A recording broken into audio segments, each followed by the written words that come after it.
Hi, my name is Heather and I am currently working as a runner.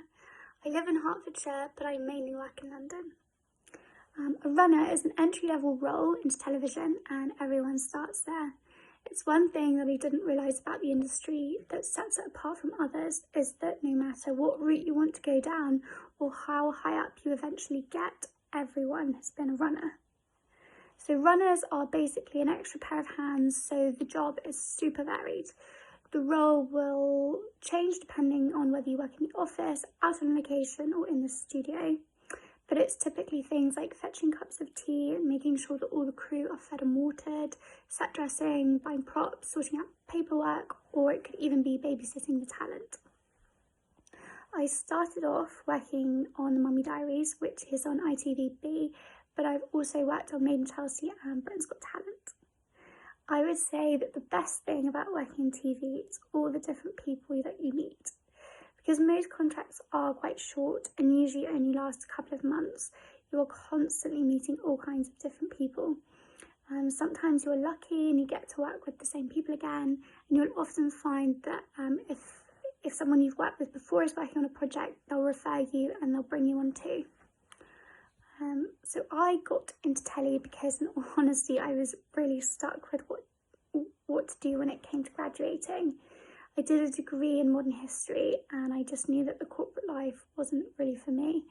So one day I was watching Love Island with my mum and she said, why don't you do something like that? So I thought, okay, I'll give it a go. And I watched the credits and I looked for the executive producer and I just found his email off the internet. I asked him if maybe I could have some work experience and he put me in touch with ITV Potato, who gave me 2 weeks worth of experience, and I got to work on about 3 different shows, and then I even managed to go and see Autopsy being filmed out in the studios. So once I actually graduated the following summer, I got back in touch asking if they had anything going, and I got an interview to work on The Mummy Diaries, which ended up being my first show in TV. So before I got into TV, I didn't really have an understanding of how hard getting my first contract would be. Firstly, I didn't realise that television was freelance until I did my work experience, and I was given some great advice when I had my interview to sign up with the company Office Angels. I'd moved down to London and I'd put my last bit of money on renting a room for a month, so I was super stressed about money and just, having something. But Office Angels was great because it gave me some income while I wasn't working. It was super flexible because I told them when I could work. I would definitely suggest to anyone starting out in TV that they have a side job or even just a job that's really flexible. Especially now with Corona, it's even more difficult to secure work. So I'd say having some sort of steady income while you're getting yourself established is really crucial.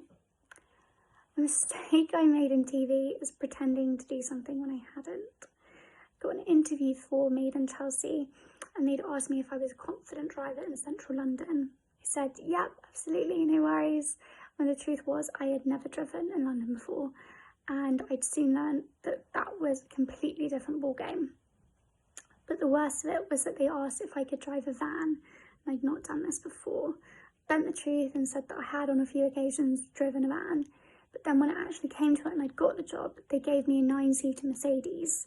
So after a bit of a tricky start driving in London, I managed to smash the wing mirror off and it was eventually swapped out for a smaller car. I was so desperate for the role that I'd lied, when really I should have just been upfront and said that I'd never driven a van, but I was willing to learn. I would just say that even though competition is really fierce for jobs, don't lie and say you've done something when you haven't. It was just really embarrassing and could have been avoided.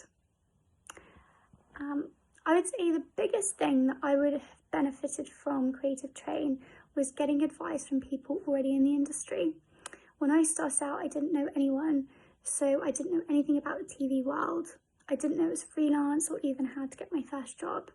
So having a training scheme would have been super helpful because getting my foot in the door was really hard, even after my first couple of jobs. Another thing to bear in mind is that television CVs are totally different from sending out a typical resume. I didn't realise this until I was offered help in my work experience at ITV.